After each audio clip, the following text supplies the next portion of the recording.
ഈ പാട്ട് പാടുമ്പോൾ നമുക്ക് ലിറിക്സ് ഇപ്പൊ പറഞ്ഞ പോലെ ഇപ്പം ഓഡിയൻസിന്റെ കൂടെ ഇരുന്ന് പാടണം, ലിറിക്സിൽ എവിടെയെങ്കിലും ഒക്കെ ഒരു പ്രശ്നങ്ങൾ തെറ്റിപ്പോയി കഴിഞ്ഞാൽ അതെങ്ങനെയാ മാനേജ് ചെയ്യണത്? അധികവും ഞാൻ തെറ്റിക്കാൻ ശ്രമിക്കാറില്ല. ലിറിക്സ് ആണ് ഞാൻ ആദ്യം പാട്ട് പഠിക്കുമ്പോ പഠിക്കാം.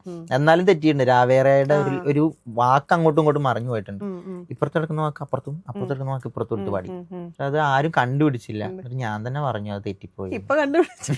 അല്ല, ഞാനത് മാർക്ക് ഇടുന്നതിന് മുമ്പ് ഞാൻ മാർക്ക് ഇടുന്നതിന് മുമ്പ് പറഞ്ഞു അത് വരി തെറ്റിപ്പോയെന്ന്.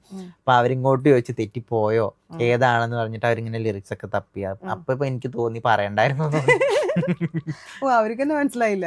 ഇല്ല, ഞാൻ എന്തോ ഒരു അഡ്ജസ്റ്റ്മെന്റിൽ അങ്ങനെ സെറ്റാക്കി. ഇപ്പൊ സ്റ്റേജ് ഷോസിൽ അങ്ങനെ വരുമ്പോ എന്താ ചെയ്യുക? കാരണം അത് കുറച്ചുകൂടെ ഓഡിയൻസ് ആയിട്ട് തെറ്റിക്കഴിഞ്ഞാലൊന്നും ചെയ്യാനൊന്നുമില്ലല്ലോ.